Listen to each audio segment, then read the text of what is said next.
ತಮಗೆ ಗೊತ್ತಿರುವ ಹಾಗೆ ಮಾನ್ಯ ಈಗಿನ ಮುಖ್ಯಮಂತ್ರಿಗಳಲ್ಲಿ ಮನವಿ ಮಾಡುವುದು, ಕಾಂಗ್ರೆಸ್ ಹೈಕಮಾಂಡಲ್ಲಿ ಮನವಿ ಮಾಡುವುದು, ನಮ್ಮ ಸಮಾಜಕ್ಕೆ ಯಾವುದೂ ಮಂತ್ರಿ ಸ್ಥಾನವನ್ನೇ ಕೊಡಲಿಲ್ಲ ಸೆಕೆಂಡ್ ಸಂಪುಟ ವಿಸ್ತರಣೆಯಲ್ಲಿ. ನಾನು ಮನವಿ ಮಾಡುವುದು ಅಷ್ಟೇ ಅಲ್ಲ, ಇಡೀ ರಾಜ್ಯದ 20 ಜಿಲ್ಲೆಯಿಂದ ಬಂದಿರತಕ್ಕಂಥ ಮುಖಂಡರುಗಳು ಎಲ್ಲರೂ ಒಂದು ನಿರ್ಣಯ ತೆಗೆದುಕೊಂಡಿದ್ದಾರೆ. ಸನ್ಮಾನ್ಯ ಬೇಳೂರು ಗೋಪಾಲಕೃಷ್ಣ ಅವರನ್ನೇ ಈ ಬರತಕ್ಕಂಥ ಸಭೆಯಲ್ಲಿ ಸಚಿವ ಸಂಪುಟದಲ್ಲಿ ಸೇರಿಸಿ ಅವರನ್ನು ಮಂತ್ರಿ ಮಾಡಿ ಒಳ್ಳೆಯ ಒಂದು ಖಾತೆಯನ್ನು ಈಡಿಗ ಸಮುದಾಯಕ್ಕೆ ಕೊಡಬೇಕು ಅಂತಕ್ಕಂಥದ್ದು ಇದು ನನ್ನ ನಿರ್ಣಯ ಅಷ್ಟೇ ಅಲ್ಲ, ಇಡೀ ರಾಜ್ಯದ ಸಾಕಷ್ಟು ನಮ್ಮ ಸಮುದಾಯದ ನಾಯಕರುಗಳ ಜೊತೆ ಚರ್ಚೆ ಮಾಡಿ ಇವತ್ತಿನ ಸಭೆಯಲ್ಲೇ ಇದು ಮಂಡನೆ ಮಾಡಿ ಇವತ್ತು ನಾವು ಹೇಳಿದ್ದೀವಿ. ಇದರಲ್ಲಿ ಯಾವುದೂ ರೀತಿಯಲ್ಲಿ ನಮ್ಮ ಕಾಂಪ್ರಮೈಸ್ ಇಲ್ಲ.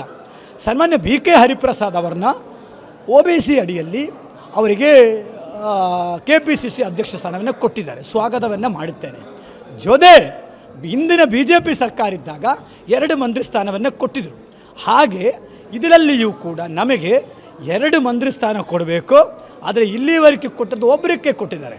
ಆದ್ದರಿಂದ ಸನ್ಮಾನ್ಯ ಬೇಳೂರು ಗೋಪಾಲಕೃಷ್ಣ ಅವರು ದಿವಂಗತ ಬಂಗಾರಪ್ಪನವರ ಗರಡಿಯಲ್ಲಿ ಬೆಳೆದವರು, ಬಂಗಾರಪ್ಪನವರ ಸುಪುತ್ರರಿದ್ದಾಗಲೂ ಕೂಡ ಅವರು ಕೂಡ ಹಾಗೆ ಮಗ ಇದ್ದಂಗೆ ಅವರ ಭಾವಗಳೆಲ್ಲವನ್ನೆಯೂ ಕೂಡ ಸಿಕ್ಕಿರೋದು ಯಾರಿಗೆ? ಬೇಳೂರು ಗೋಪಾಲಕೃಷ್ಣ ಅವರಿಗೆ. ಹಾಗಾಗಿ ಬೇಳೂರು ಗೋಪಾಲಕೃಷ್ಣ ಅವರನ್ನ ಕೂಡಲೇ ನೆಕ್ಸ್ಟ್ ರಾಜ್ಯಸಭಾ ಎಲೆಕ್ಷನ್ ಆದ ಮೇಲೆ, MLC ಎಲೆಕ್ಷನ್ ಆದ ಮೇಲೆ ಬೇಳೂರು ಗೋಪಾಲಕೃಷ್ಣ ಅವರನ್ನು ಸಚಿವ ಸಂಪುಟದಲ್ಲಿ ಸೇರಿಸಬೇಕು ಅಂತಕ್ಕಂಥದ್ದು ನಾವೆಲ್ಲರೂ ಕೂಡ ಬ್ರಹ್ಮಶ್ರೀ ನಾರಾಯಣಗುರು ಶಕ್ತಿಪೀಠ, ರಾಷ್ಟ್ರೀಯ ಈಡಿಗ ಮಹಾಮಂಡಲಿ, ಕರ್ನಾಟಕದ ಇಡೀ ಈಡಿಗ ಸಮುದಾಯ ಒಕ್ಕೂರದಿಂದ ಸನ್ಮಾನ್ಯ DK ಶಿವಕುಮಾರ್ ಅವರಿಗೆ ನಾವು ಮನವಿ ಮಾಡುತ್ತೇನೆ. ಅಷ್ಟೇ ಅಲ್ಲ, ಇವತ್ತಿನ ಸಭೆಯಲ್ಲಿ ಡೇಟನ್ನು ನಿಗದಿಪಡಿಸಿ ಬರತಕ್ಕಂಥ 4-5 ದಿನದ ಒಳಗಡೆ ಸಮುದಾಯದ ನಾಯಕರುಗಳ ಜೊತೆಯನ್ನೇ ಮುಖ್ಯಮಂತ್ರಿಯನ್ನು ಭೇಟಿ ಮಾಡಿ, ICC ಅಧ್ಯಕ್ಷರಿಗೂ ಸಂಬಂಧಪಟ್ಟವ್ರನ್ನ ಭೇಟಿ ಮಾಡಿ ಬೇಳೂರು ಗೋಪಾಲಕೃಷ್ಣ ಅವರನ್ನೇ ಮಂತ್ರಿ ಮಾಡಬೇಕು ಅಂತಕ್ಕಂಥದ್ದಲ್ಲಿ ನಾವು ಒತ್ತಾಯವನ್ನು ಮಾಡುತ್ತೇವೆ. ಅಲ್ಲ, ಬೇಡ ಅಂತ ನಾವು ಹೇಳಲಿಲ್ಲ. ಈಗಾಗಲೇ 3 ವರ್ಷ ಅವರು ಮೊದಲನೇ ಶಾಸಕರು ಕಾಂಗ್ರೆಸ್ ಪಕ್ಷದಿಂದ, ಮತ್ತು 3 ವರ್ಷ ಅವರಿಗೆ ಏನಾಗಿದೆ, ರಾಜ್ಯ ಸರ್ಕಾರ ಅವಕಾಶವನ್ನು ಕೊಟ್ಟಿದೆ.